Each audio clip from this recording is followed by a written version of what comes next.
आज अगर पूरे दुनिया के अंदर सबसे बड़े राजनीतिक दल के रूप में भारतीय जनता पार्टी खड़ी है, दुनिया के लिए लोकतांत्रिक मूल्यों पर विश्वास करने वाले लोगों के लिए वह एक प्रेरणा बनी है, तो इसके पीछे भारतीय जनसंघ के समय से रसे बसे वे संस्कार हैं, वे मूल्य हैं जो भारतीय जनता पार्टी के प्रत्येक कार्यकर्ता ने अंगीकार किए थे। 1951 में संस्थापक अध्यक्ष के रूप में डॉक्टर श्यामा प्रसाद मुखर्जी के नेतृत्व में जो यात्रा प्रारंभ हुई, डॉक्टर श्यामा प्रसाद मुखर्जी के नेतृत्व में जो यात्रा 1951 में प्रारंभ होती है, 1977 तक भारतीय जनसंघ के रूप में यह यात्रा मजबूती के साथ आगे बढ़ी थी। ऐसा नहीं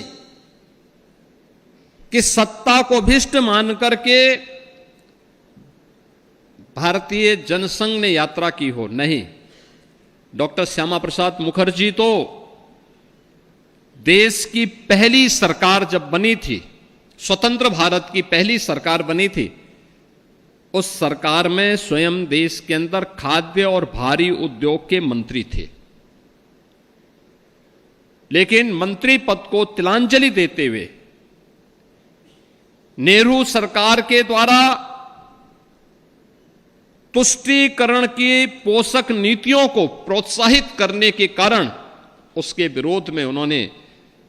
मंत्रिमंडल से इस्तीफा दिया और उसके खिलाफ देश के अंदर आंदोलन की शुरुआत करने लग गए।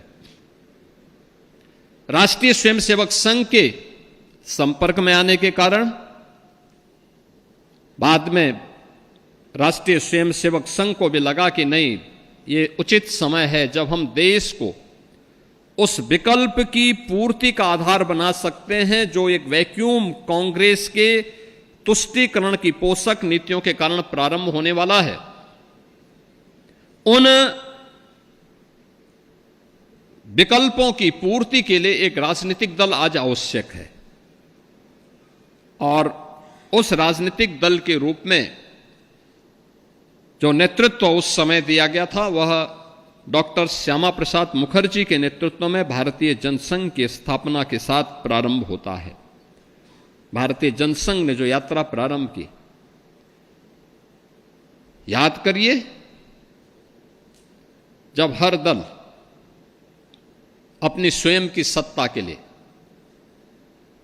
स्वयं के वर्चस्व के लिए लड़ता है, भारतीय जनसंघ ने स्थापना के बाद देश के अंदर जो लड़ाई प्रारंभ की थी वह कांग्रेस में, कांग्रेस सरकार के कश्मीर के खिलाफ की साजिशों का पर्दाफाश करने के लिए हुआ था। देश की एकता और अखंडता को बनाए रखने के लिए अभियान चला था और डॉक्टर श्यामा प्रसाद मुखर्जी भारतीय जनसंघ के अध्यक्ष के रूप में कश्मीर को भारत से अलग करने की साजिश के खिलाफ लड़े और उन्होंने अपना बलिदान दिया। याद करिए, आज भी भारतीय जनता पार्टी हो या उससे पहले भारतीय जनसंघ हमेशा एक नारा लगाता था, जहां हुए बलिदान मुखर्जी व कश्मीर हमारा है।